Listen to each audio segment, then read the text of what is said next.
Ako ang inyong Lolo Pael at ito ang aking kwento. Ayop ka talaga, Carlo. Wala ka talagang pinagkakatandaan. Kailan mo ba titigilan pagiging perwisyo? Pagod na ako Palagi na lang. Tay, dumating na po pala kayo. Kumusta? At talagang may gana ka pa magtanong at pangumusta. Ikaw siningil na naman ako ni Conchita sa mga utang mong alak at sigarilyo doon sa tindahan niya. Yun po ba? Pasensya na po. Nakikisama lang po ako sa mga barkada ko eh. Nagaya ng inuman. Alam nga namang wala akong iambag. Nakakaya naman. Nahihiya ka sa mga barkada mo. Sa akin hindi ka nahihiya. Magkano din yung binayaran ko? Akala mo biro lang ang kumita ng pera para ipangutang mo ng alak at sigarilyo? Anong utak bang meron kang bata ka Pasensya na nga po eh. Pasensya? Puro na lang pasensya? Paulit-ulit na lang eh. Ay nako, pagod na ako sa trabaho, Carlo. Tapos pag uwi ko, ganito ang dadatnan ko. Abay, mabuti sana kung milyonaryo tayo. Talaga pong nagkasubuan na tay eh. Pasensya ka na. Iyan mo po, hindi na mauulit.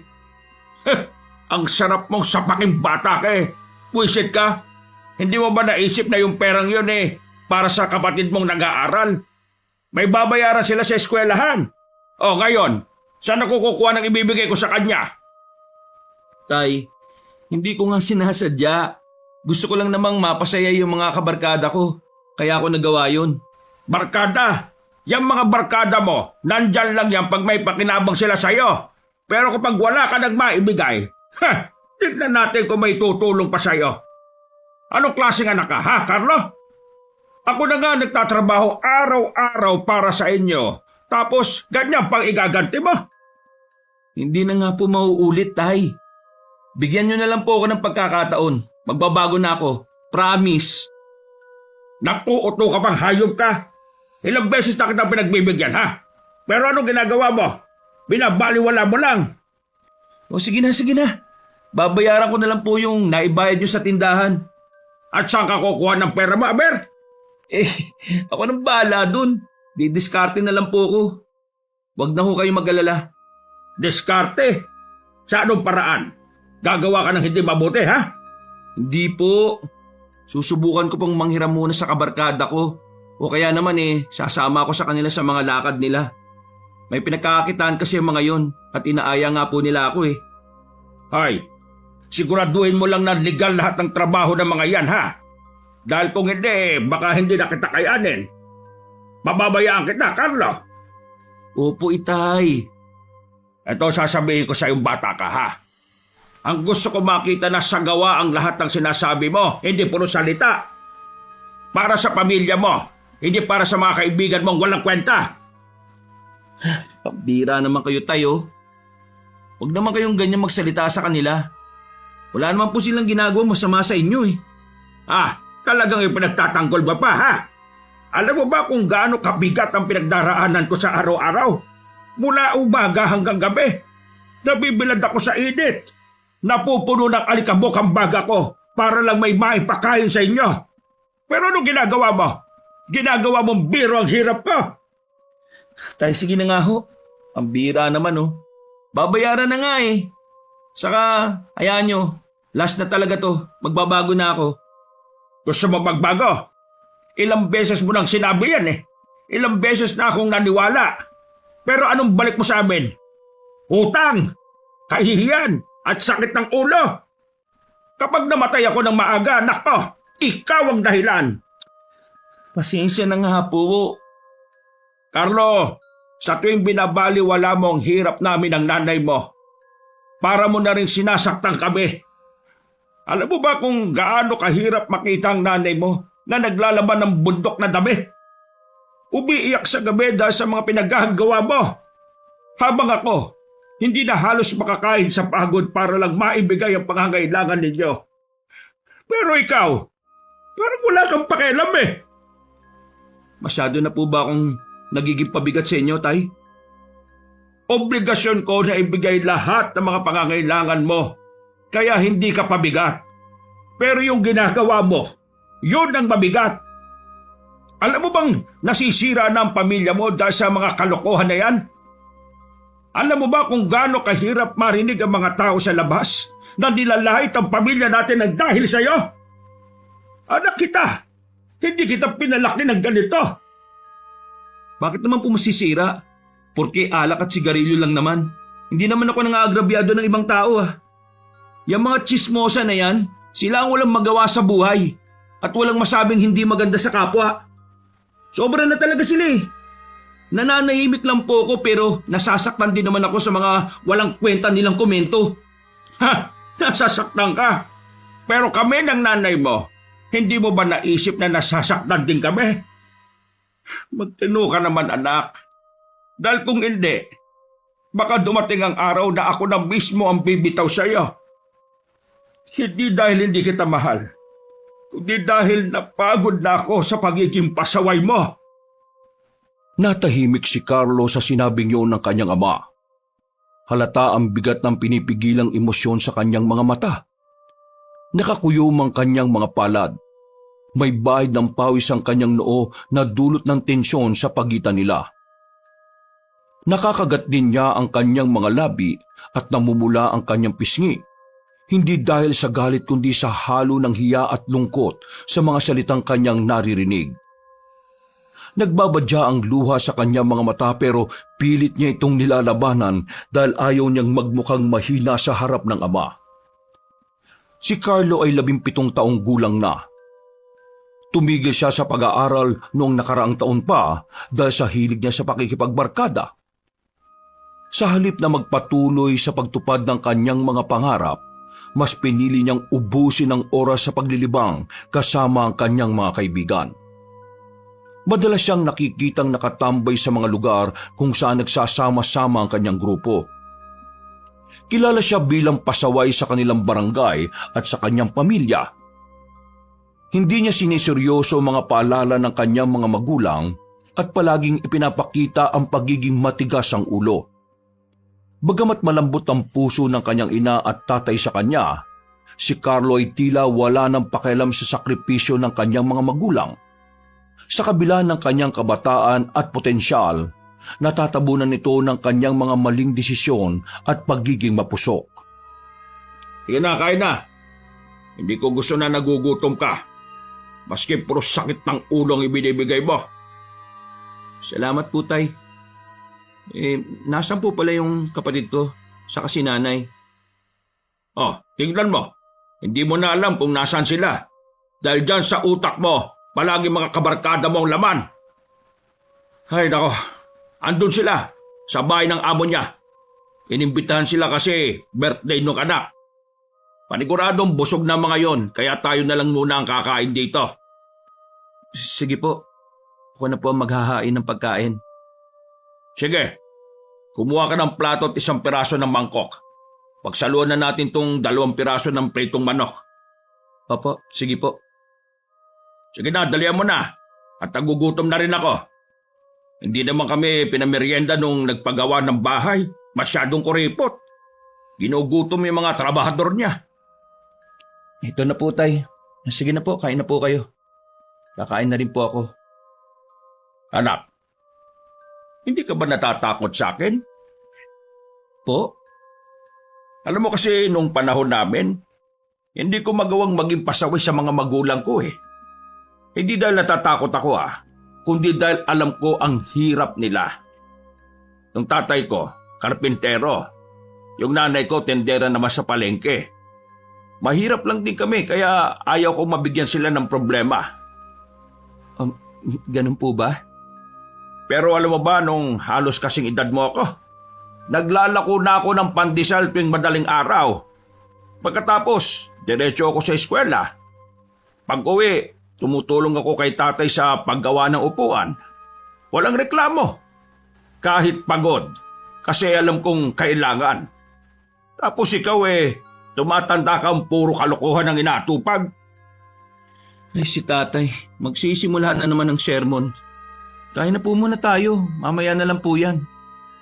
Abay, wala namang masama sa sinasabi ko Saka isa pa, Ayaw ko yung ganyang klase ng pagsagot-sagot mo sa akin. Para kang walang respeto ah. Kung hindi ka titigil, baka hindi mo magustuhan kung ano mangyayari. Ano pong ibig niyong sabihin? Anak, hindi sa lahat ng pagkakataon may oras kami sa'yo. Yang pagiging pasaway mo, baka dumating sa pagkakataong may ibang taong magturo sa'yo ng tama at mali. At kapag dumating ang araw na yon, alam kong hindi mo magugustuhan. Imposible naman po yun. Paano? Nakakatakot naman kung may ibang taong makikialam sa buhay ko, maski wala naman silang ambag. Dapat lang na matakot ka. Ang tunay na mundo, Carlo, hindi kasing bait ng inaakala mo. Hindi lahat ng pagkakamali kaya mong takasan. At sa araw na yon, baka wala na kaming magawa para saluhin ka. Habang seryoso ang mukha ni Tatay Baldo, ang binata naman ay halatang nailang sa kanyang narinig. Iniisip niya na kaya pala siyang pabayaan ng kanyang mga magulang. Nadismaya siya dahil sa isip niya ang mga magulang tungkuling saluhin palagi ang mga anak.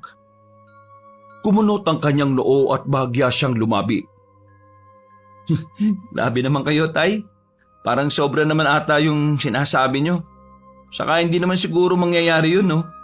Di pa naman ako ganun katarantadong tao. Ito na ang huli na magbabayad ako para sa kalokohan mo.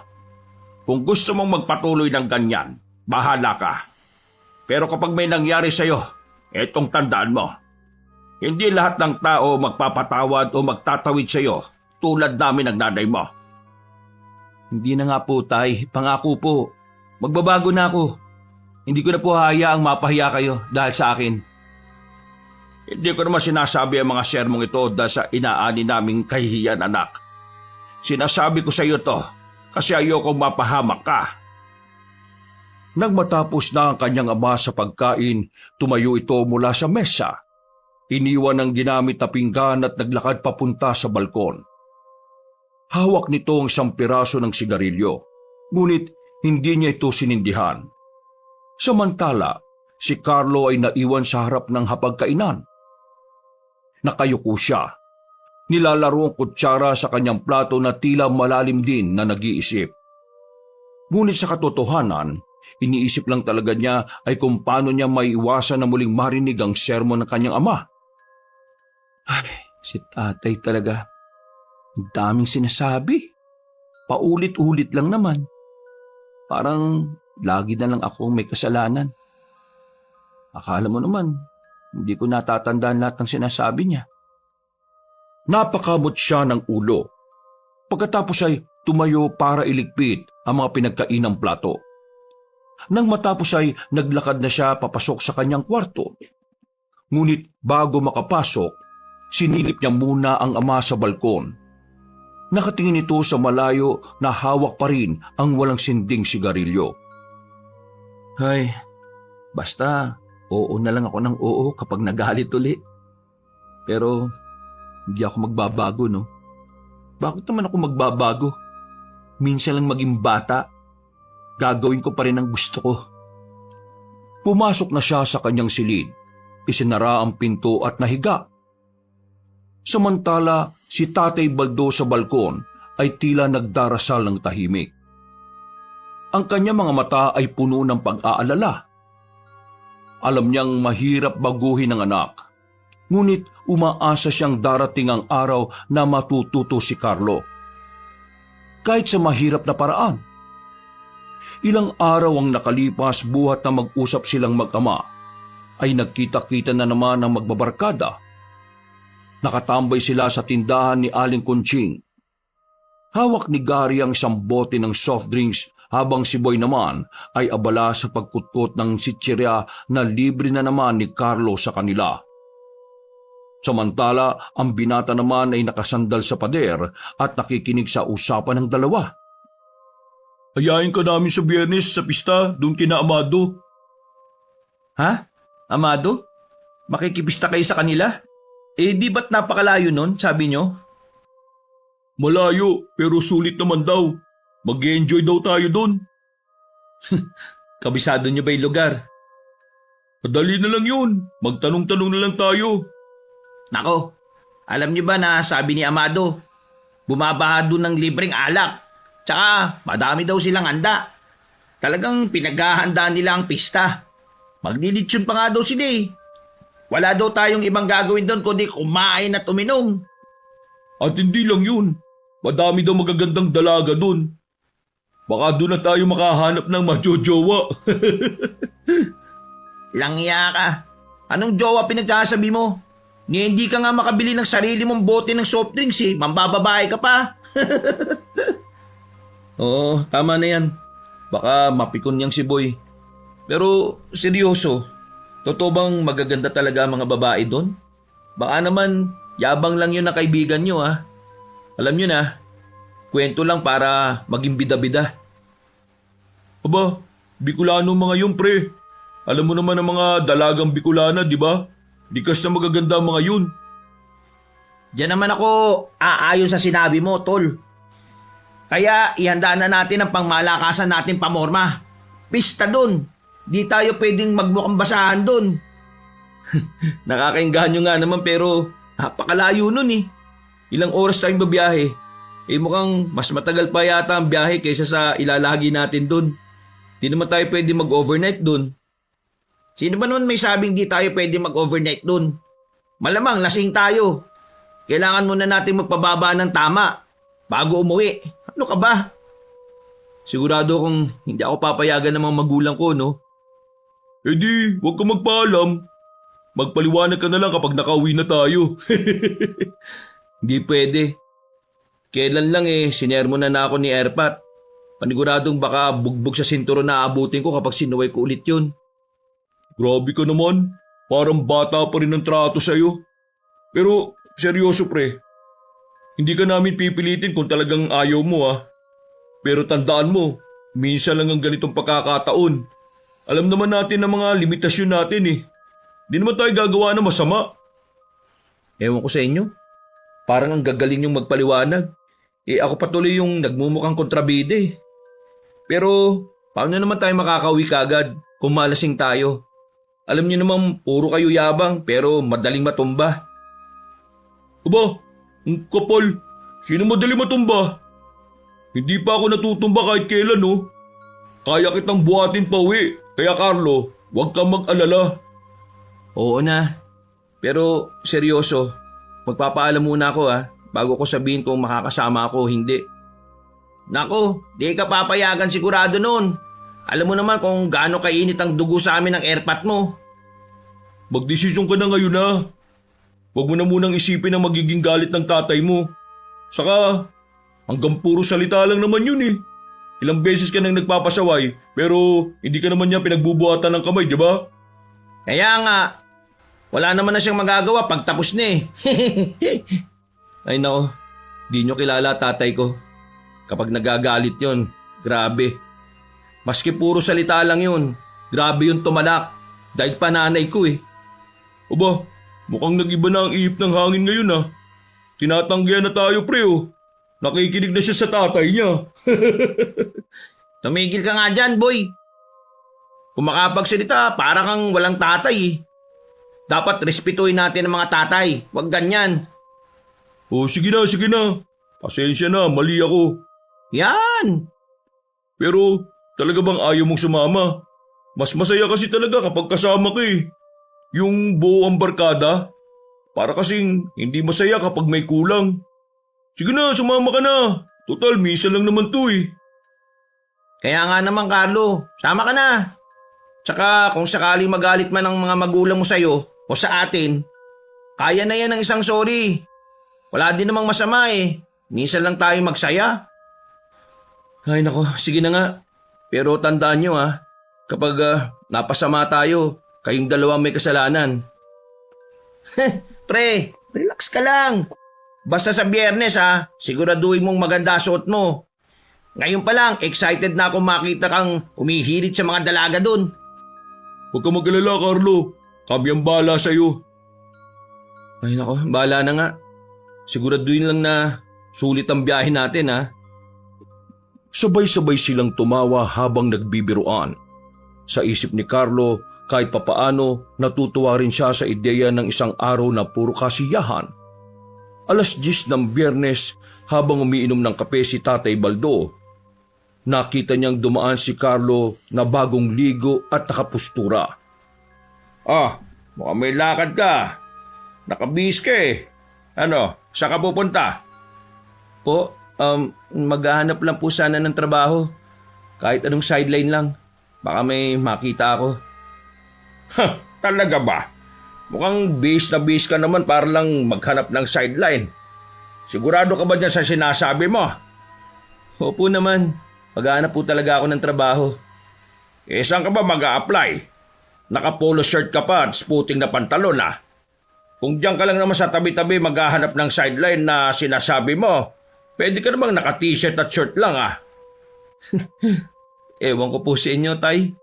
Siyempre naman kailangan presentable. Baka kasi sa tindahan o opisina ako mag-apply. Ayoko namang magmukha po akong tambay. Kung ganyan, di maganda. Pero, tandaan mo, Carlo ayoko nang pinaglalaruan ako. Kung talagang trabaho yung pupuntahan mo, ayos na ayos yan. Pero kung inuuto mo lang ako, humanda ka sa akin. Opo, Tay. Magtiwala po kayo sa akin. Seryoso na po ako ngayon. Huwag kang sisira ng tiwala namin ng nanay mo, Kasi pag nalaman kong kalokohan na naman yung pinaggagawa mo, ako na ang gagawa ng paraan para madala ka. Opo, Tay. Promise. Wala na po akong gagawing kalokohan. O sige na, kung ganon, galingan mo Mas maganda na rin na magtrabaho ka kaysa tumambay-tambay ka lang. Oo nga po O ito, dali mo tong kwentas ko, isuot mo. Pampaswerte yan. Saka protection mo yan sa kung saan ka man mapapadpad ngayong araw sa paghahanap mo ng trabaho, uuwi ka pa rin sa aming buo. Mag-iingat ka, Opo, Tay. Salamat po. O paano? Aalis na po ako. Naghintay pa ng ilang sandali si Carlo sa kanyang mga kasama sa plaza. Pagkaraan ng mahigit na 1 oras sa paghihintay, 2 motor ang huminto sa kanyang harapan.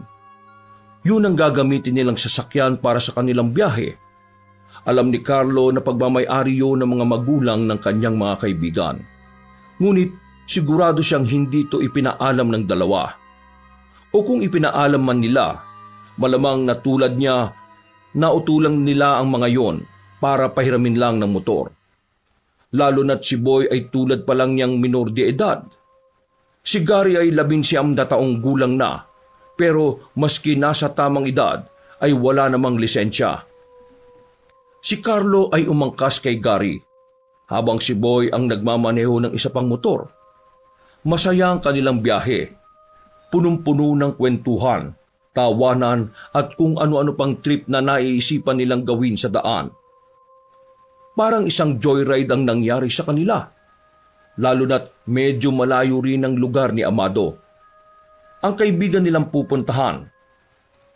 Si Gary, na walang takot sa pagmamaneho, ay tila nakikipagkarera sa bawat truck na nadadaanan nila. Bawat liko, bawat habulan, ramdam ang adrenaline ng kanyang biyahe. Ngunit sa kabila ng kasiyahan, hindi niya napansin ang pagkairita ng driver ng isang truck na kasunod nila. Siguro'y nayabangan ito sa ginagawang pag-overtake at pakikipaglaro ng motor sa kalsada. Biglang narinig nila ang sunod-sunod at malalakas na busina ng truck. Tila babala o galit na ipinapahayag ng driver. Dahil sa inis na naramdaman ni Gary, bigla niyang ipinarada sa gilid ng kalsada ang kanyang motor at huminto. Hindi pa doon natapos. Sinenyasan niya ang driver gamit ang pagkaway at tinapunan ng masamang tingin. Huminto rin ang truck sa kanilang tabi, ngunit nanatili sa loob ang driver. Sa galit at init ng ulo, bumaba sina Gary at Boy mula sa kanilang mga motor. Sa isang iglap, sinipa ng dalawa ang gilid ng truck. Nanatili namang tahimik lang si Carlo. Kinakabahan siya sa pwedeng mangyari sa pagkakataong yun. Alam niyang mali na ang ginagawa ng kanyang mga kasama, ngunit hindi niya magawang magsalita. Unti-unting napuno ng tensyon ng lugar. Pakiramdam niya ay mas lalong lalala ang gulo. Uy, ang yabang mo ah. Kumakabusina ka. Parang ikaw nagmamay-ari ng kalsada. Visit ka. Bumaba ka dyan sa truck mo. Harapin mo kami kung gusto mo. Oo nga, tingnan natin kung hanggang saan yung yabang mo. Porkit malaki ang dala mong sasakyan, feeling mo ikaw na hari ng kalsada? Pasensya na mga boss, di ko sinasadya. Pwede naman natin pag-usapan to na maayos, di ba? Huwag masyadong agresibo. Tiklop naman pala kagad to eh. Pag-usapan daw na maayos. Ano, pagkatin na natin para manghiram ng mukha sa aso yan. Kating-kating na yung kamay kong marabak eh. Ayusin na lang natin to mga boss. Ayusin? Kapal naman ng mukha mong sabihin niya sa amin. Paano kung na-aksidente kami sa ginawa mong pagbusi-busina? Lintik ka. May pambayad ka sa aming tatlo? Yabang mo. Boss, kalma lang. Naiintindihan ko naman ang galit niyo eh. Ayusin na lang natin to para wala nang gulo. Kalma? Paano kami kakalma eh? Muntik na kaming madisgrasya. Muntik mo na kaming patayin eh. Teka, wala naman nangyaring ganun ah. Kayo nga yung bara-bara sa pagmamaneho eh. Aba, binabaliktad tayo tol ah. Humingi ako ng pasensya. Ang totoo dyan eh, nagbababala lang naman ako kanina eh. Kaya ako bumubusina. Minawarningan ko lang kayo. Ako kasi sa aksidente yung galawan nyo kanina eh. Mabuti ang intensyon ko no. Seryoso ako mga boss. Ayaw ko talaga ng gulo. Kung gusto nyo, tumawag na lang tayo sa polis para silang mag-ayos nito. Teka. Pulis? Hindi naman tayo kailangang umabot doon ah. Napatingin sina Gary at Boy sa isa't isa. Medyo humupa ang angas nila. Napag-usapan na lang nila ng maayos at nagkasundo sa huli. Saan ba kasi kayo pupunta? Alam niyo ba na kaya lang naman ako bumubusina kanina dahil kabisado ko na ang kalsada dito? Dahil taga dito ako eh. Kaya mukhang mga dayo kayo.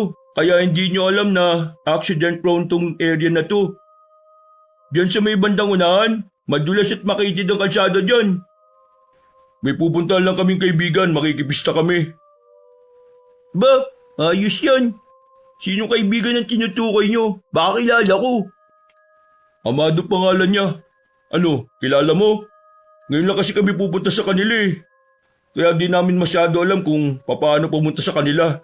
Alam mo ba yung Barrio San Vicente? Sa sinabing yon ni Boy, napansin ni Carlo na bahagyang kumunot ang noo ng driver ng truck. Malapit na nga yung dito pero mali ang ruta nyo eh. May alam akong shortcut para madali ang daanan nyo. Kung babalik pa kasi kayo, baka mas lalo lang kayo maligaw. Yung dang ituturo ko eh, diretso lang at wala nang likuan. Matutumbok nyo na yung lugar na pupuntahan nyo. Madali lang mapansin kasi madami yung banderitas nang nakakabit sa mga poste sa gilid na kalsada. Di na kayo maliligaw. Bakit alam mo? Taga roon ako, boss. Pwede ko naman sana kayong samahan kaso may kailangan pa akong bilhin sa bayan eh. Sundan nyo lang yung shortcut na sasabihin ko para mas mabilis kayo. Medyo pa bagabi na rin oh. Saan ba kayo galing? Sa bahay namin siyempre. Ang dami mong tanong ah. O siya, sige. Kung ayaw niyong sabihin eh, ayos lang naman. Naintindihan ko. Habang nag-uusap ang bawat kampo ay unti-unti nang bumaba ang tensyon. Ngunit kasabay noon ay napansin nilang papadilim na nga ang paligid. Buwan pa naman ng Disyembre kaya napakadaling dumilim ng paligid. Hindi na alam ng tatlo kung ilang oras na nga silang nasa kalsada pero baliwala sa kanila yon dahil sa saya nila habang bumabiyahe. Sa kabila ng gulong nangyari, nagdesisyon ng grupo na pakinggan ang itinurong shortcut ng truck driver. Yan kayo dumaan. Limiko kayo sa daan yan. At pagkatapos ay diretso na. Mas mabilis ang daan dyan. At wag na din kayo mag-alala. Ligtas naman ang kalsadang yan eh. Nagkatinginan sina Gary, Boy at Carlo. Halatang nag-aalangan pa rin. Pero wala na silang ibang pagpipilian. Nagpaalam na sila sa truck driver at sinundan ng sinabi nitong shortcut na daan. Ngunit habang tinatahak nila yon, may kung anong bagay ang bumubulong sa isipan ni Carlo. May kutob siyang hindi maganda. Parang may nagsasabi sa kanyang mali sila ng desisyon, pero wala naman siyang magawa. Halos 30 minuto na ang kanilang naging biyahe ay wala pa rin silang nakikita mga poste o kaya naman ay kabahayan. Tuluyan na ring nilamon ng dilim ang buong paligid. Ang simpleng shortcut na sinabi ng lalaki na mabilis lang ay tila ba naging isang mahabang daan na walang katapusan. Ang mga mata ni Carlo ay nakapako sa malabong liwanag ng headlight ng motor sa kalsada. Hindi na siya nakatiis. Tol, sigurado ba kayo sa daan? Bakit naman? Nakakatakot naman kasi itong dinaraanan natin eh. Halos kalahating oras na yata tayo dito. Pero wala pa tayong nakikita ng maski isang bahay. Tama ba talagang pakinggan natin yung lalaking yun? Baka naman intensyon nun na iligaw tayo. At, Narinig niyang tumawa si Gary. Parang walang pakialam sa sinabi ni Carlo. Pero kalaunan dahil sa pangungulit ng binata, nagminorang sasakyan nito at sumenyas kay Boy. Inihinto nila ang motor sa kalsada pero hindi nagpatay ng ilaw. Ano ba yan? Mukhang dinadaga ng dibdib na kasama natin, boy. Bakit? Ano bang nangyayari sa kanya? Mga tol, seryoso ako. Huwag naman yung gagawing biro yung masamang kutob ko. Kanina pa ako kinakabahan kasi pakiramdam ko, hindi tayo safe dito. Madilim na nga, wala pang dumadaang ibang sasakyan. At saka, napansin nyo naman di ba, parang walang katapusan ng daang ito. Relax ka lang. Hindi ka kasi sanay sa ganito kaya feeling mo may masama na kaagad na mangyayari. Narinig mo naman yung lalaki kanina di ba? Na medyo napalayo na nga tayo. Kaya nga niya tinuro yung daang ito Naniniwala ba talaga kayo sa kanya? Paano kung napahamak tayo dito? Ano ka ba naman? Napaka-negatibo mo namang mag-isip. Napaka-killjoy mo. Ganito naman talaga ang itsura ng shortcut Saka, isa pa, madilim na. Posible na wala na ngang dadaan dito dahil nga madilim.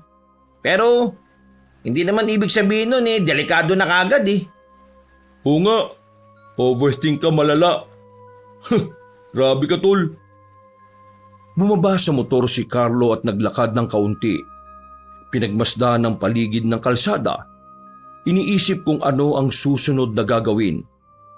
Napansin niya ang biglang pagbugso ng malamig na hangin. Sobrang tahimik ang lugar na tanging mga huni ng kuliglig at palakang kokak ang maririnig. Malakas ang naging paghuni ng mga ito maski hindi naman umuulan. Ewan ko sa inyo. Pero kung ako ang tatanungin, mas mabuting bumalik na lang tayo. Wala namang mawawala kung babalikan natin yung dinaanan natin kanina, di ba? Doon na lang tayo magtanong ng daan kung saan yung baryo ni na Amado. Ganito na lang, Carlo. Bigyan mo kami ng konting oras pa na tumuloy sa daang to. Kung wala pa rin tayong makita na kahit na anong sign ng mga kabahayan, o di sige, babalik na tayo. Ano, deal? Sigurado ba kayo dyan? Tutuloy pa tayo? Nagkatinginan sina Boy at Gary at parehong tumango. Desidido sila pareho na ituloy ang biyahe. Sige, deal. Sumakay ulit sila sa motor at muling binaybay ang madilim na kalsada.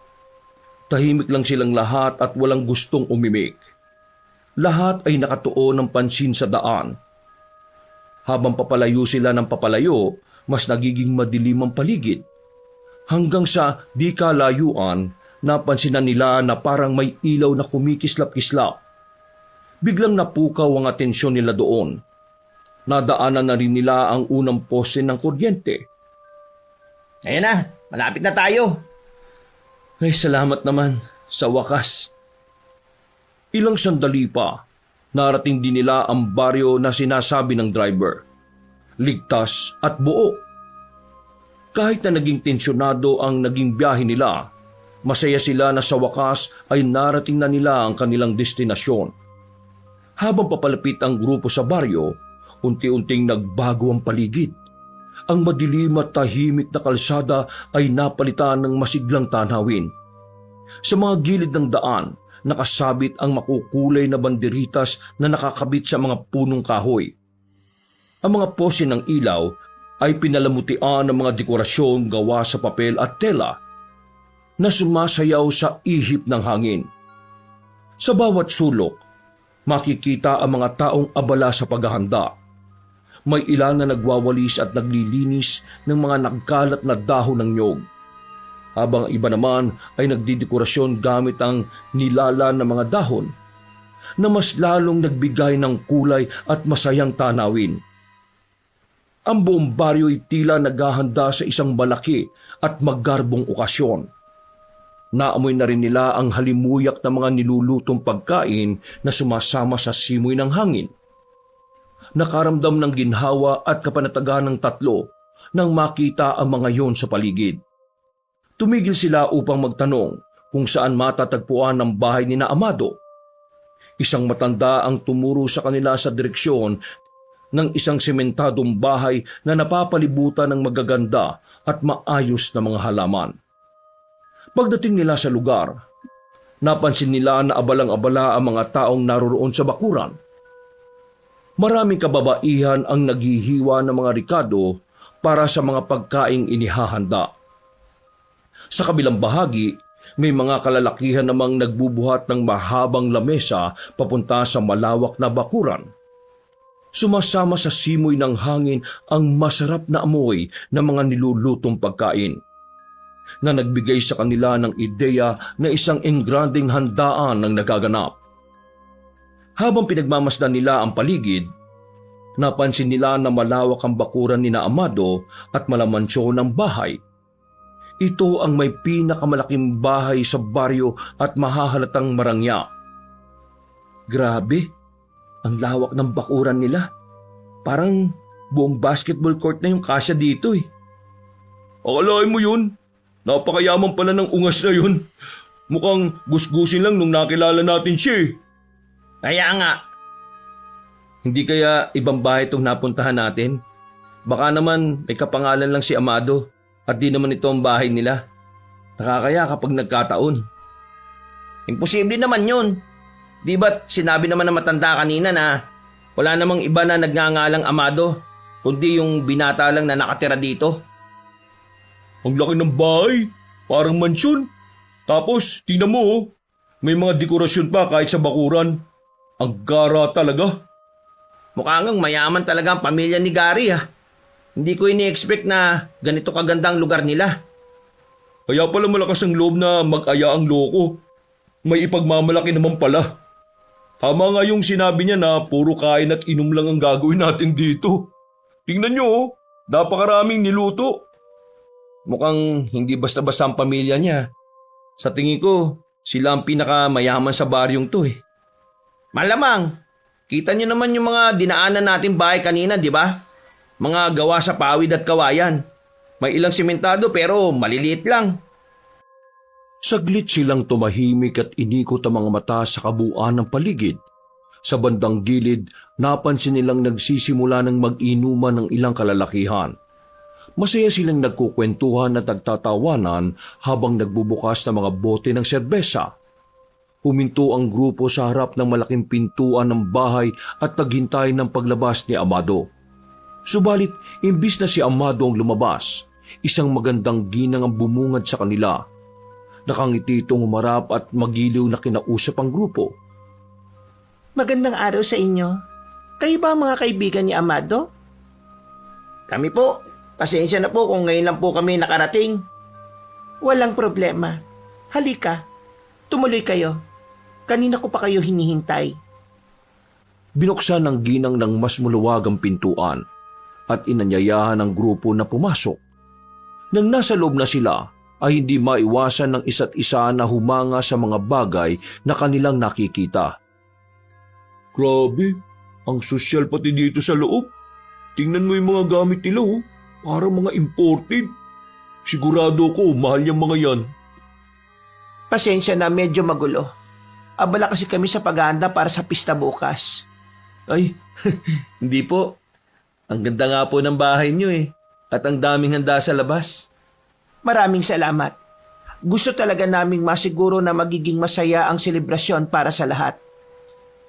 Ngayon lang po kami nakapasok sa mansyon. Ang ganda-ganda ng bahay na to. Kaya nga parang ang sarap naman tumira dito. Wala namang problema kung gusto niyong tumira dito, mga iho. Pwede kayong mamasukan dito. Samahan niyo ang anak ko sa negosyo niya. Aba, ayos. Kayo palang nanay ni Amado? Mukhang ang bata niyo pa. Tapos ang ganda-ganda niyo po. Tama nga yung sabi nila na basta Bicolana, maganda. Nako, ang babata niyo pa pero bulero na kayo. Oo, ako nga ang nanay niya. Pero hindi na ako bata. Halos magsi-50 anyos na ako, mga iho. Ako nga pala si Loleng. Hindi naman po kami nambobolan na Loling eh. Talagang maganda po kayo. At di halata ang edad nyo sa itsura ninyo. Nako, salamat sa papuri, ha? Halina't maupo muna kayo. Gusto niyo ba ng kape o merienda? Marami kaming mga handa para sa mga bisita. Salamat po. Kahit ano po, okay lang po sa amin. Mila, dalan mo nga ng kape at tinapay ang mga bisita. Yung espesyal na tinapay, ha? Yung bagong luto kanina. O mas gusto niyo yung karne at kanin? Merienda na lang po muna siguro. Opo, nakakaya naman po kung kami ang unang kakain ng handa ninyo. Sige. Maya-maya lang din ay mag-uumpisa ng magkainan. Mas mainam nga na sabay-sabay na ang lahat para mas masaya. Ang bait naman po ninyo, Nay Loleng. Hindi na po namin alam kung paano kayo mapapasalamatan Ay nako, wag na kayong magpasalamat. Basta mga kaibigan ni Amado, kaibigan ko rin. At saka, bihira lang naman kami magkabisita dito. Pero ang ganda talaga dito. Parang bahay ng artista sa pelikula. Nakakatuwa naman kayo. Simple lang ang bahay namin. Pero salamat. Si Amado talaga ang nag-asikaso ng karamihan dito. Lalo na't abala ko sa ibang bagay. Oo nga po pala. Nasa po si Amado? Si Amado? Nako, pasensya na mga iho. May mahalaga lang siyang pinuntahan sa bayan. Halos mag-aalas 7 na nga pero sinabi niyang babalik din siya kaagad. Ay, ganun po ba? O sige po, hintayin na lang po namin siya. Kayo nang bahala, ha? Ewan ko ba sa bata na yun, ura-urada? Ayaw ko na nga sanang payagan kanina na umalis kaso hindi nagpapigil. Importante daw talaga. Ay nako, pagkatapos niyang magmerienda, pwede kayong maglibot-libot dyan sa labas. Basta, wag lang kayong lalayo, ha? Kasi gabi na rin. Okay lang po. Salamat po dito sa merienda. Ay, walang anuman. Pero, saan ba kayo galing?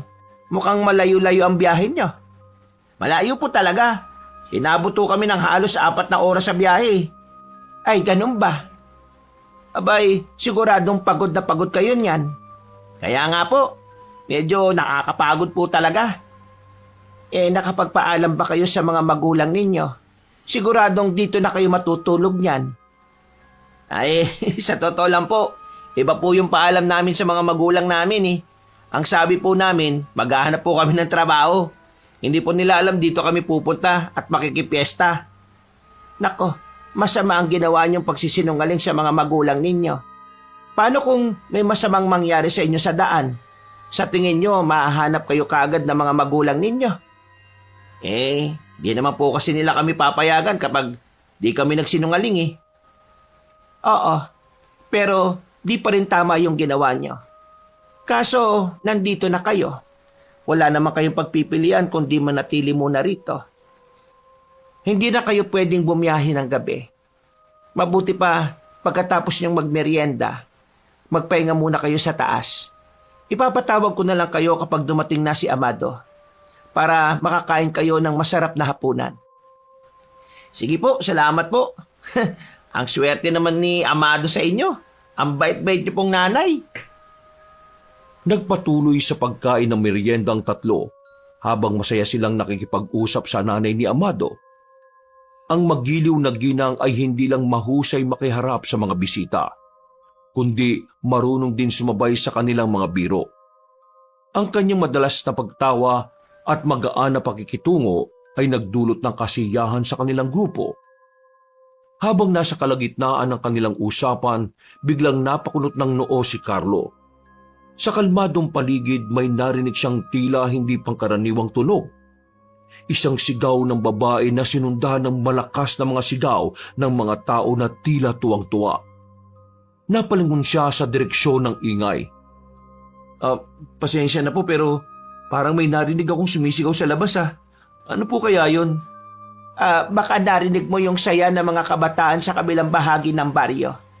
May palaro kasi doon, kaya siguro medyo maingay. Karaniwan na yan tuwing pista. Ganun po ba?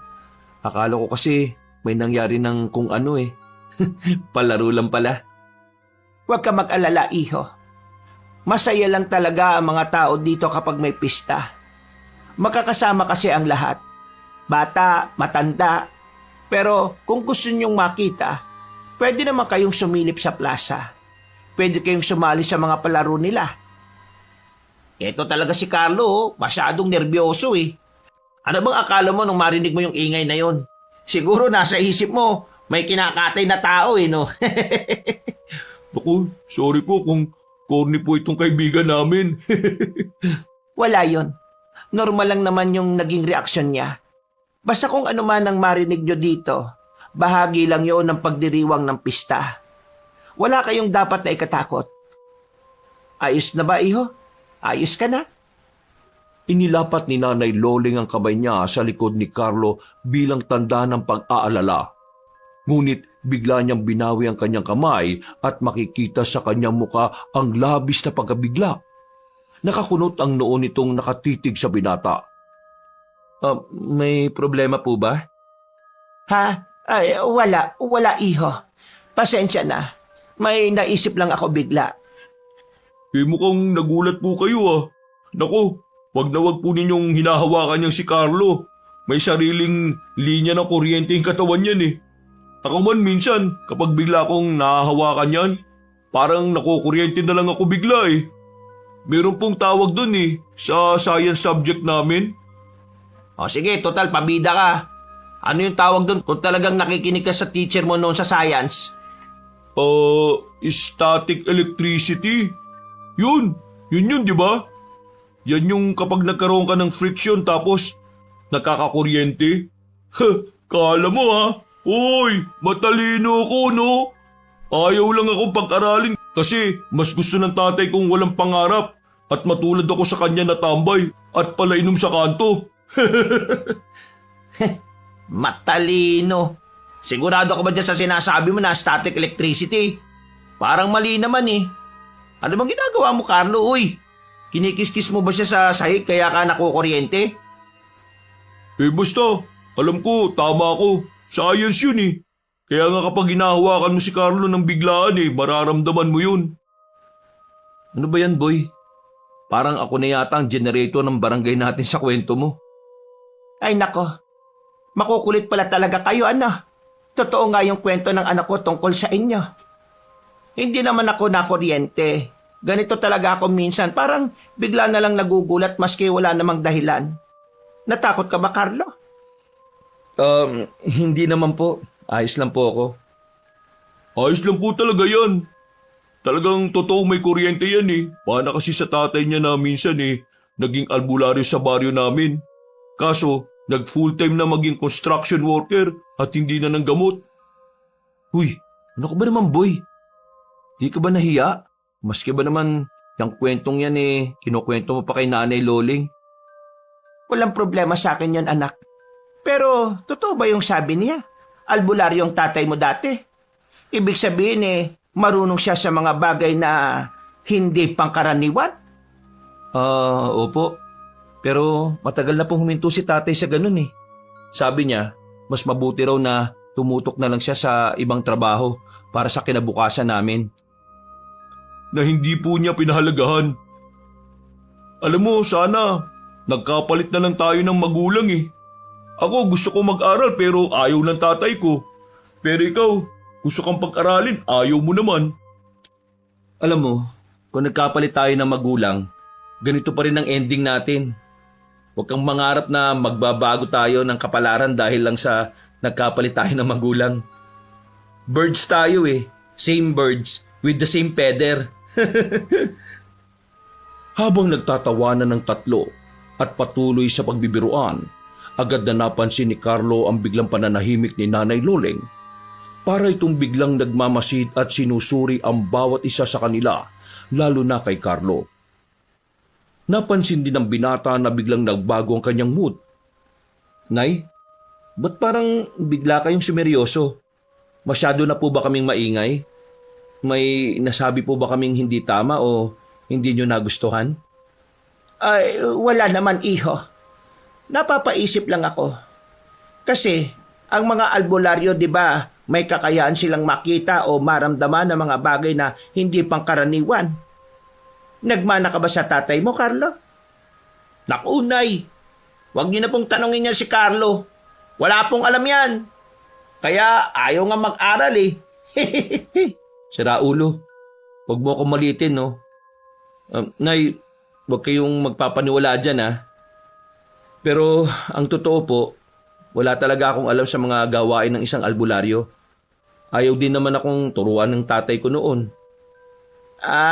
Mabuti naman kung ganon, iho.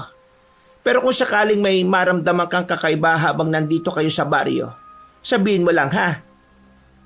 Nagkatinginan ng tatlo.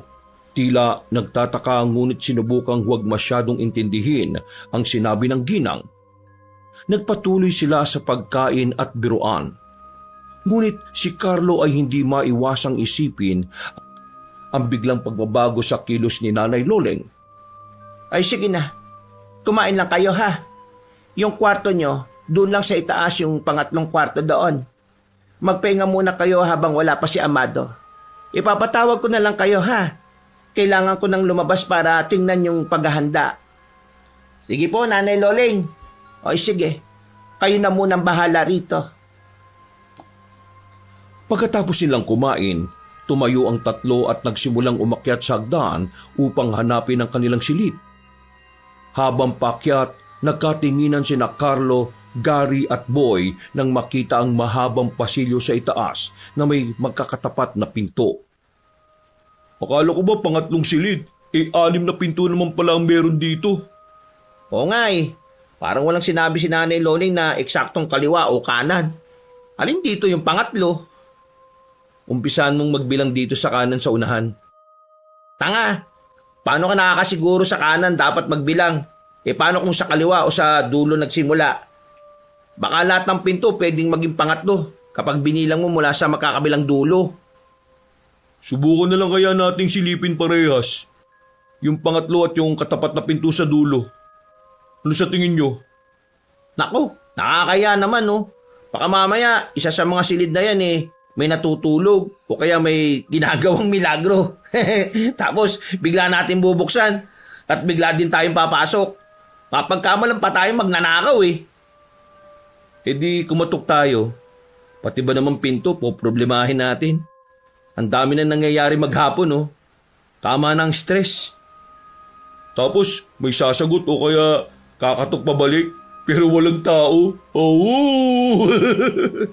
Ibig mo sabihin, baka may multo dito, ganun ba? Di naman imposible yun, di ba? Sa ganito kalaking bahay, baka nga may multo. Akala ko ba ako ang bobo sa atin? Bakit kaya hindi na lang tayo ulit magtanong kay Nanay Loleng kung nasaan ang silid na para sa atin? Ano sa palagay nyo? Ay naku, wag na. Nakakaya no. Nakakayang istorbohin pa siya. Baka abala na yun sa ginagawa niya sa labas. Napagpasya nilang maghintay muna sandali bago magdesisyon. Si Carlo biglang napatingin sa isang pinto at nagkaroon ng kakaibang pakiramdam. Parang may nagmamasid sa kanila mula sa isang silid. Mga tol, parang may nararamdaman akong kakaiba dito ah. Ano naman yan, Carlo? Huwag mo nga kaming takutin. Parang bata ka naman eh. Kaya nga, gutom ka pa ba? Wild ng imagination mo eh. Hindi, seryoso. Parang hindi ko may paliwanag eh. Pero parang may nakatingin sa atin mula dyan. Itinuro nito ang nasa gitnang hanay na pinto sa kanan. O sige, tingnan natin kung sino o anong nandyan. Para hindi ka na napapraning dyan, no? Nang hawakan nito ang siradura ng pinto, ay napaikot niya ito. Hindi nakalak ang pintuan. Uy, teka! Sa palagay niyo ba, tama itong gagawin natin na to? Papasok tayo sa kwarto na di naman tayo pinapayagan? Baka kaya, no? Ang bait pa naman ni Nanay Loling sa atin. Ano ka ba? Wala naman tayong gagawin masama eh. Sisilipin lang naman natin eh. Mas mabuti, wag mo nang ituloy yung pagbukas niyan. Masama talaga nararamdaman ko eh. Diyan sa silid na yan. Parang Carlo, chill ka lang. Bigla silang tumahimik at nakiramdam sa paligid.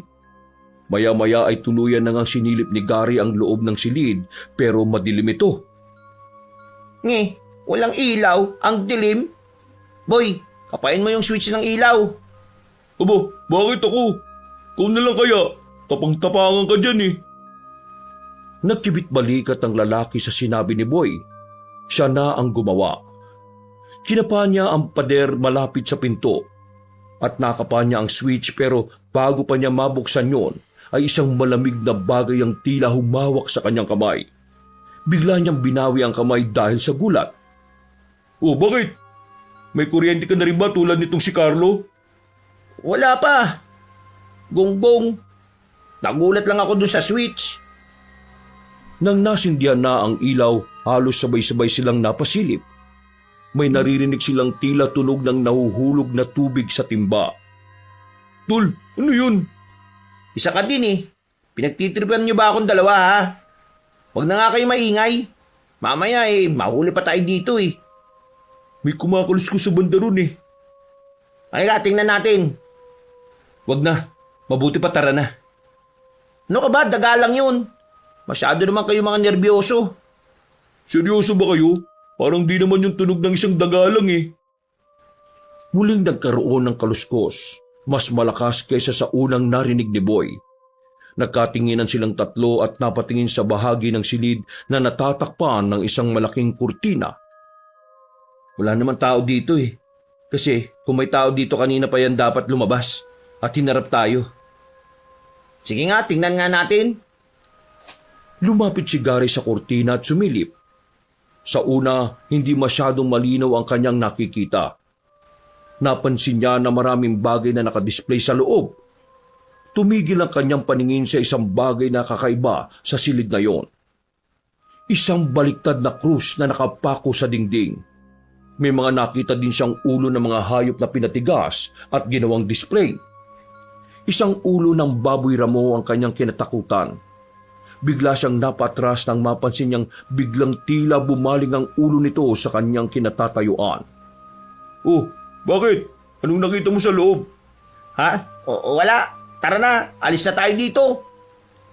Ngunit imbis na umalis, tila naman nawala ang takot ni Boy.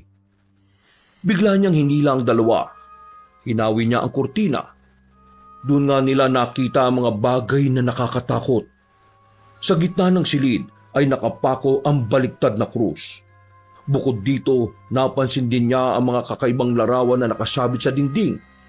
Mga larawan ng hindi pamilyar na mga tao. Na parang luma at halatang hindi normal ang itsura ng mga ito. Uy, bakit ganito ang laman ng silid na to? Ano kayang klaseng kwarto to? Ewan, tara na, labas na tayo. Hindi na maganda to. Sino ba namang normal na tao ang maglalagay ng ganyan sa silid niya? Hindi ko alam, pero parang hindi na tama to. Dapat bumaba na tayo, magtanong kay Nanay Loling. Hindi na to nakakatawa, no? Nagmamadali silang umatras, pero bigla silang natigilan ng mula sa likod ng isang aparador ay nagpakita ang isang mataba at kulay itim na pusa. Nakamasid sa kanila. Oh, huwag kang mangangagat ha. Lalabas na kami. Ayaw namin makasira ng araw mo. Pusa lang naman pala eh. Tara na nga, labas na tayo. Ay, nako. Sige, hanapin na lang natin yung pangatlong kwarto. Gusto ko ng mahiga, no? Magpahinga na tayo. Pagdating nila sa tapat ng pangatlong pinto, sinubukan nilang buksan ito ngunit sarado. Nakakainis naman to.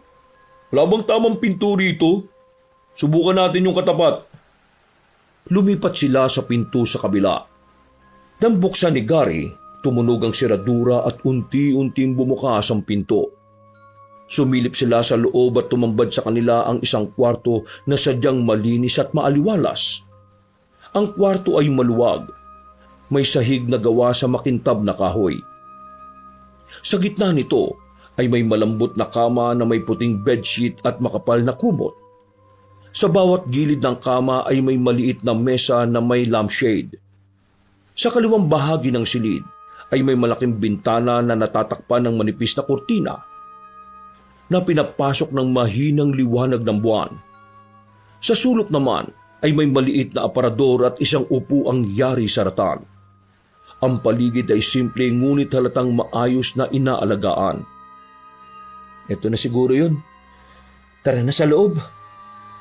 Saglit na nawala ang kanilang agam-agam nang makita ang kwartong kanilang tutulugan. Naupo sa gilid ng kama si Gary.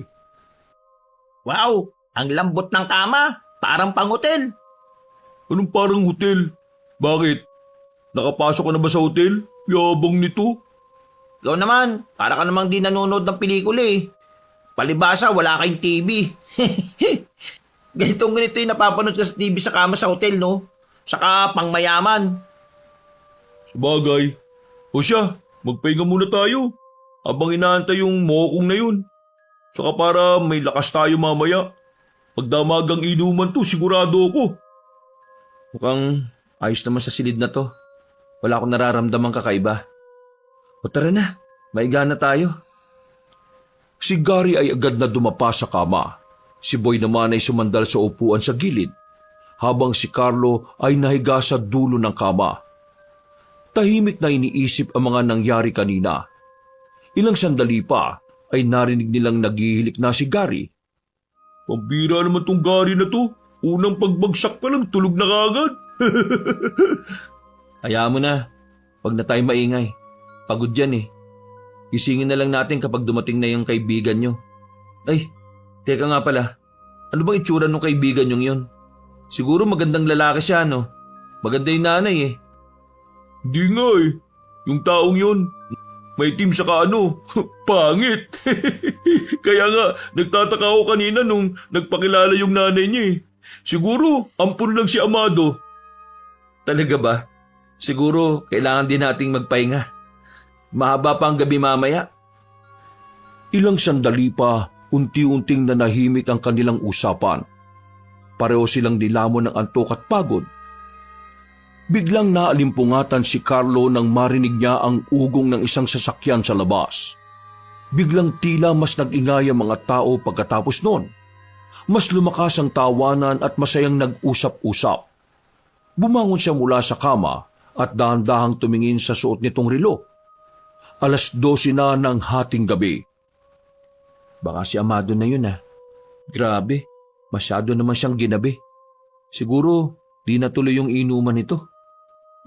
Gigisingin sana niya ang dalawang kasama pero hindi na niya itinuloy nang makitang kasarapan ng tulog ng mga ito. Lumapit siya sa bintana at sinilip ang labas. Ang mga tao'y tila mas lalong dumami. Parang walang kapaguran ng mga ito. Nagtatawanan habang nag-aayos ng mga mesa at nagluluto ng pagkain. Napansin niya din ang ilang kalalakihan na nagbubuhat pa ng mga karagdagang lamesa na ginagamit nila sa pagtadtad ng karne. Grabe, ang dami nilang niluluto. Parang walang kapaguran ng mga ito ah. Parang walang katapusan ng paghahanda nila. Biglang naputol ang kanyang pagmumuni-muni nang may marinig siyang kaluskos mula sa labas ng kanilang pintuan. May napansin siyang anino sa ibaba ng pinto. Lumapit siya doon ng dahan-dahan. May narinig siyang tila humihinga ng malakas. Nanatili ng ilang sandali ang ganoong eksena. Nakiramdam lang si Carlo kung kakatok ba ito o hindi. Pero walang kumatok. Nawala na din ang anino sa labas ng pinto. Dahan-dahan niyang binuksan ang pintuan. Wala siyang nakita, ngunit naramdaman niya ang kakaibang lamig na bumalot sa kanya. Pagkasarado niya ng pinto, nilapitan niya si Gary para gisingin. Tol, gising. Parang dumating na yung kaibigan yung si Amado. Oh. May narinig ako humintong sasakyan sa labas eh. Nagmulat ng kanyang mata si Gary pero hindi para bumangon kundi para magreklamo. Ano ba naman, Carlo? Naantok pa ako eh. Huwag nga maingay. Nagugutom na ako. Baka pwede namang humingi tayo ng makakain sa ibaba. Ikaw na lang. Antok pa nga ako eh. Hindi siya pinansin ng dalawa, kaya tumuloy na siya pababa kahit mag-isa. Saktong pagbaba niya ng hagdanan ay may narinig siyang nag-uusap sa labas malapit sa pinto. Nakasarado yon, kaya hindi napansin ng kanyang paglapit. Kumusta mga bisita natin? Ayos naman sila. Pinakyat ko na muna sa itaas. Inakain niyo na ba sila? Ang sabi nila, hihintayin nila yung Amado. Mga utu-utu talaga. Teka, hindi ba sila nagduda? Sigurado ka bang wala silang napapansin kakaiba? Wala. Mukhang kampante pa rin sila. Pero dapat magmadali na tayo. Baka kung ano pa ang mangyari. Lalo na yung isa. Parang may alam siya. Nararamdaman ko. Napasinghap si Carlos sa kanyang narinig. Ang kabog ng kanyang dibdib ay parang tambol na sa lakas. Alam niya sa pagkakataong yun na meron silang malaking problema. Hindi pwedeng magkaroon ng aberya. Naintindihan mo ba? Ang huling bisita natin, halos masira ang plano dahil naging pabaya kayo. Ayoko mangyari ulit yon. Oo, ako niyang bahala. Tulad pa rin ng dati ha. Pamaya-maya lang, ipapanda ko na yung tubig na pakukuluan para makatay na natin at mapagsaluan bukas ng umaga. Mabuti na lang at madaling kausap ang mga kasamahan natin dito. Sumusunod sila sa patakaran natin na kapag may mga naliligaw na tao dito sa atin, sabihin na dito sa bahay natin nakatira. Sadya ko silang niligaw, ate. Mga bastos sa kalsada yan, ate. Sukat ba namang angasan ako sa daan? Mga kamote naman sila sa pagmamaneho ng mga bulok nilang motor. Naku, kung hindi ko lang napigilan ng sarili ko kanina, baka dinuro ko na sila ng truck na dala ko eh. Pero naisip ko na iligaw na lang sila at papuntahin dito. Yung mga batang yon, pare-pareha silang mga pasaway sa kanilang pamilya. Sigurado kung wala tayong magiging problema sa mga yan. Mga ganyan na kailangan natin. Yung tipong hindi nahahanapin ng mga magulang. Kaso, yung isa ang problema natin. Sino dun? Yung Carlo. Yung isa. Kakaiba siya. Alam mo bang napaso ako nang hawakan ko siya? Napaso ka? Patingin nga. Heto, napaltos nga kaagad eh. Sabi nila, albularyo daw ang tatay. Baka may dalang agimat. Mahihirapan tayo doon. Nabigla si Carlos sa narinig niyang pagbanggit ng kanyang pangalan.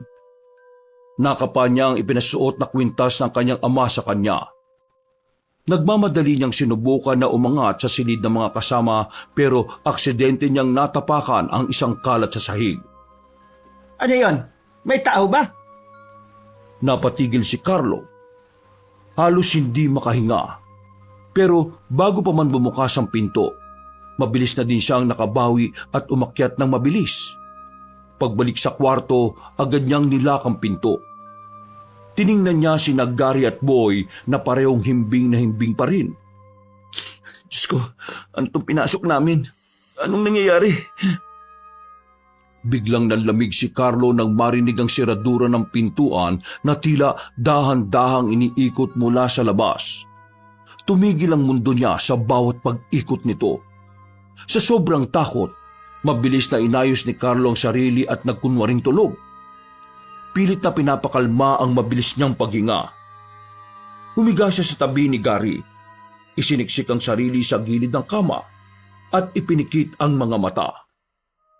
Muli niyang narinig ang marahas na pag-ikot ng siradura ng pintuan, kasabay ng malalakas na pagkatok. Maya-maya pa'y narinig ni Carlo ang pag-ikas ng siradura at ang pag-ingit ng pinto habang dahan-dahan bumukas ito. Pilit niyang pinanatili ang kanyang mga mata na nakapikit. Ngunit ramdam niya ang bawat galaw sa paligid. Dinig niya ang mabagal at mabigat na yabag na unti-unting lumalapit sa kanilang kinaroroonan. Tumigil ang yabag. Ramdam ni Carlo ang presensya ng taong nakatayo sa kanyang harapan at ang mainit nitong mga titig. Gising ka ba? Hindi siya sumagot. Mga bata, dumating na yung kaibigan nyo. Sigurado kung gutom na kayo. Tara na, bumaba na kayo. Narinig ni Carlo na naalimpungatan na si Boy at ito ang unang tumayo at sumagot sa paanyaya ng ginang. Sige po, Nanay Loling. Sandali lang po't bababa na kami. Sige, hihintayin ko na kayo sa ibaba, ha? Lumabas na ng silid ang babae. Pagbangon ni Boy, agad niyang tinapik si Gary. Tol, gising. Dumating na daw si Amado. Tara na, baka may pagkain na rin sa baba. Ano ba naman, boy? Sarap na sarap ang tulog ko eh. Sige na, una na kayo, susunod ako. Uy, bumangon ka na dyan. Magiinuman pa tayo eh. Langya naman oh. Yun nga ang pinunta natin dito eh, tapos tutulugan mo lang. Bago na, uy! Narinig ni Carlo ang kanilang usapan, pero nanatili siyang nakahiga. Kunwari natutulog pa rin. Carlo, tara na.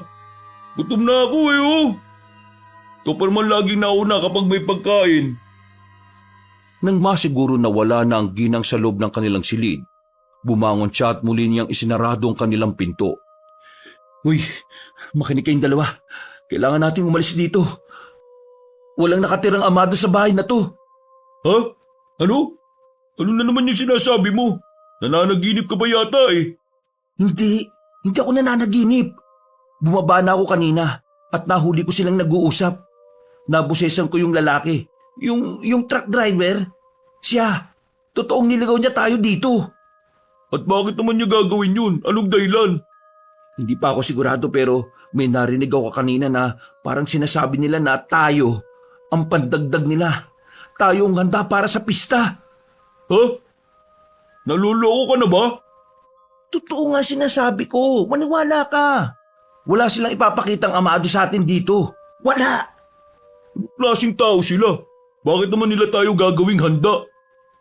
Hindi ako sigurado pero alam ko. Narinig ko rin kanina na sinabi ni Nanay Loleng na napaso siya nang hawakan niya ako. Ito, tingnan mo. Suot ko yung kwintas ng tatay ko. Agimat to at proteksyon laban sa mga masasamang nilalang. Teka, Carlo. Seryoso ka ba? Kung totoo yung sinasabi mo, paano tayo makakalis dito? Hindi ko alam pero kailangan natin makaalis dito bago pa nila maisakatuparan ng plano nila. Hindi ko pa alam kung anong klaseng nilalang sila eh. Pero malino na hindi sila normal na tao. Si Gary, anong gagawin natin sa kanya? Tulog na tulog pa rin yung loko eh oh. Gisingin na natin siya. Uy, Gary, gumising ka na pre. Ngunit hindi nagigising ang kanilang kaibigan, maski anong gawin nila. Natigilan sila nang may marinig na malalakas na tawanan sa labas. Kasabay noon ay ang pag-igik na huni ng baboy. Nang silipin ito ni Boy, nakita niya na iniinom ng mga taong matador ang sariwang dugo ng kinatay nilang hayop. Mga aswang yata sila pre. Umiinom sila ng dugo eh oh. Wala na tayong oras. Boy, gising mo na si Gary. Anak nang, ayaw kang magising ng hayop na to eh. Tol, ano ba Gary? Umangon ka na dyan, hayop ka. Mamamatay na tayo. Tulog ka pa rin dyan. Biglang tumunog ulit ang seradura ng kanilang pinto. Bumaba na kayo. Iniintay na kayo ni Amado sa labas. Opo, bababa na po kami. Nagbibihis lang po. Walang nagawa ang dalawa kundi ang sumunod kay Aling Loleng. Naiwan si Gary sa loob ng silid. Paglabas nila, nakita nilang nakahanda na ang mga masasarap na putahe sa mesa. Ngunit nagkatinginan ng dalawa. Pareha silang tila na wala ng gana. Pinaupo sila sa tabi ng ilang kabataan. Dahil ayon sa mga tao naroon, magkakaroon ng isang palabas.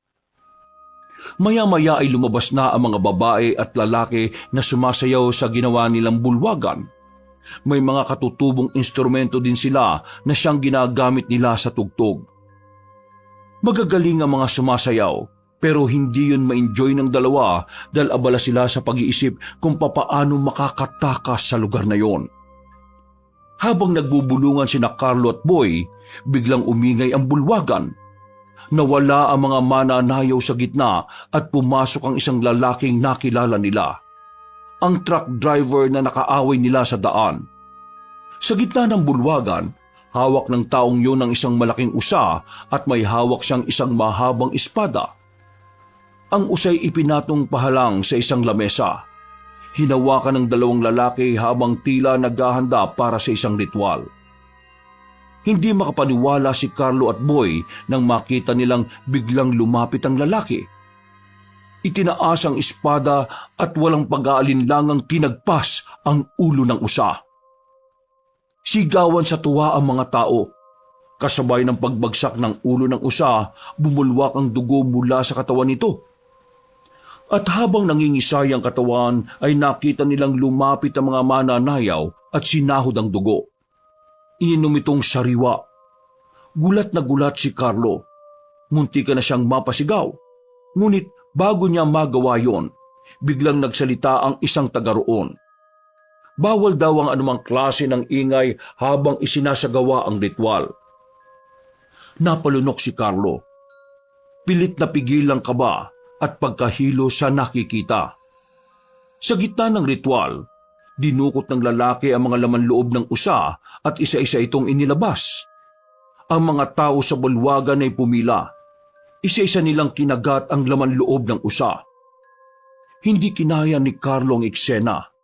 Naramdaman niyang bumaliktad ang sikmura niya at hindi na niya yon napigilan.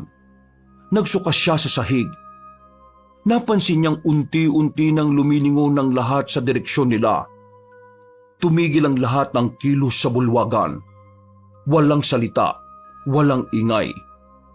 Ngunit ang bigat ng mga titig na nakatuon kay Carlo ay tila mga kutsilyong tumatama sa kanya.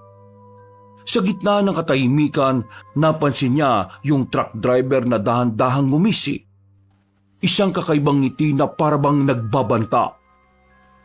Nabigla silang parehas ni Boy nang mapansin na ang mga tao. Unti-unting nagbago ang kanilang mga anyo. Ang kanilang balat, nabalot ng kakaibang pagkulubot ang pangingitim. Ang kanilang mga mukha, bahagyang humaba, ganun din tumubo ang kanilang mga pangil. Para silang mga hayop na gutom. Mabilis na tumayo ang dalawa at tumakbo. Hinanap nila ang kanilang motor pero nakita nila itong sira-sira na sa tabi ng kalsada at mukhang hindi na mapapakinabangan. Huwag na kayong tumakas! Maabutan pa rin namin kayo! Huwag kayong mag-alala. Hindi naman masakit yung gagawin namin sa inyo. Hindi, huwag kayong lalapit. Ano ngayon? Akala ko ba matatapang kayo? Napakaangas nyo kanina, di ba? Asan ngayon ang tapang nyo? Magiging handa na lang namin kayo sa pista. Hindi kami papayag. Diyos ko, Carlo, anong gagawin natin? Ayaw ko pa mamatay. Anong gagawin natin? Huwag ka mataranta. Kailangan natin mag-isip na mabuti. Ano ang gagawin natin? Ano pa, Eddie? Takbo mo! Habulin niyo! Huwag niyo nga hayaang makatakas ang dalawang yan!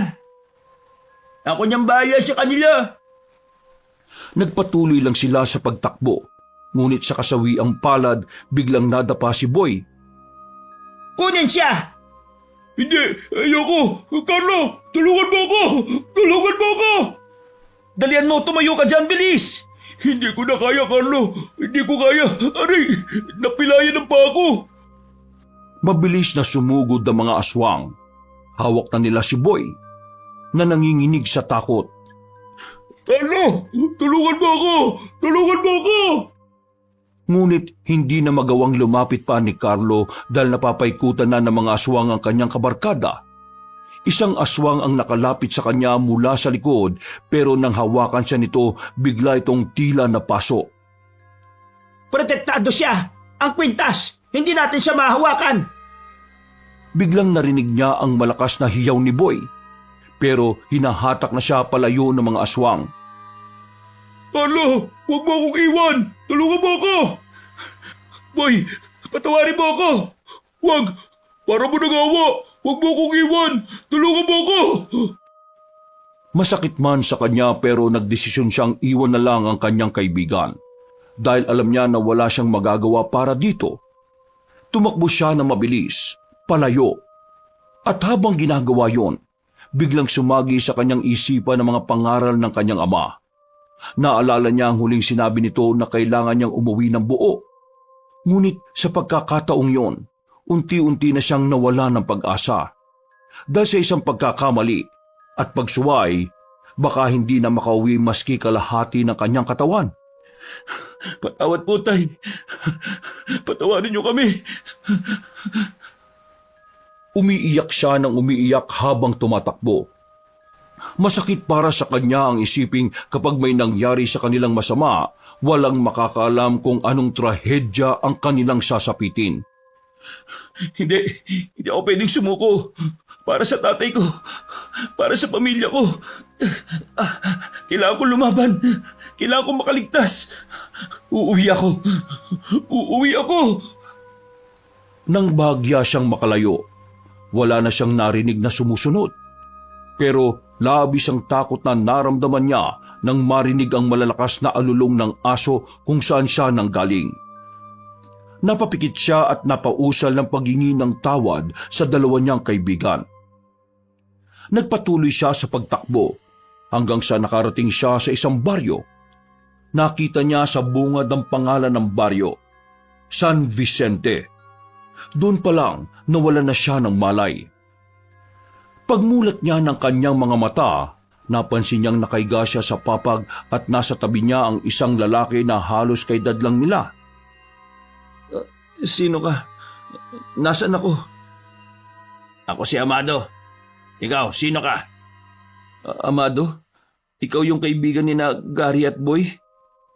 Kilala ko nga sila at kaibigan. Bakit? Kasama mo ba sila? Nasaan sila? Napayak si Carlos sa narinig. Ang kanyang dibdib ay parang piniga. Natagpuan niya ang tunay na Amado at ang totoong pista na dapat nilang dinayo. Ngunit huli na ang lahat. Sa isang maling pagtitiwala, naging kapalit noon ang buhay ng dalawa niyang kaibigan. Pagkatapos ng nakakatakot na karanasan, nagboluntaryo si Amado na ihatid si Carlo pauwi. Pagdating nila, kagad silang sinalubong ng mga magulang ni Carlo. Oh, anong nangyari sa iyo, anak? Tay, sina Boy at Gary, wala na sila. Pinatay na sila. Napayak sa labis na pag-aalala ang kanyang ama nang marinig ang sinabi ng kanyang anak. Bagamat wala siyang direktang kasalanan, nagpasya si Carlo na samahan ng mga pulis pabalik sa lugar. Pagdating nila, laking gulat ng lahat. Wala ng pista o mga tao. Sa halip, natagpuan nila ang abandonadong baryo at ang mga bangkay ni Boy at Gary na lasog-lasog na at halos hindi na makilala. Simula noon, nagbago na si Carlo. Iniwasan niya ang paggagala at naging mas responsable. Nagtrabaho bilang tricycle driver upang matulungan ng kanyang pamilya. Tuwing may nag-aanyaya sa kanya na dumalo sa pista sa ibang baryo, agad niya itong tinatanggihan. Ang karanasan niya ay naging isang bangungot na hinding-hindi niya malilimutan. Mga kabangers, Kabanong Puli, also known as Lolo Pael. Nako, medyo tragic yung ating kwento ngayong araw na to, no? Nakakalungkot kasi yan talaga, pag matigas ang ulo, ganyan ang nangyayari. Kaya dapat talaga huwag matigas ang ulo ng mga kabataan ngayon, no? Kung sino man, kahit matanda ka, kailangan maging masunurin, huwag pasaway. At muli mga kabangers, ako po'y magre-request sa inyo na sana po ay i-follow nyo po yung ating Facebook page na ang title ay Kabanong TV. So magpo-post rin po kami doon ng mga story. Magaganda po yung mga story natin doon. Kaya panoorin nyo po. Then, again, siyempre mag-comment po kayo. Tapos mag-like. And kung pwede po, mag-share na rin po kayo ng mga post natin doon. So aasahan ko po yun. Maraming salamat. Wakas!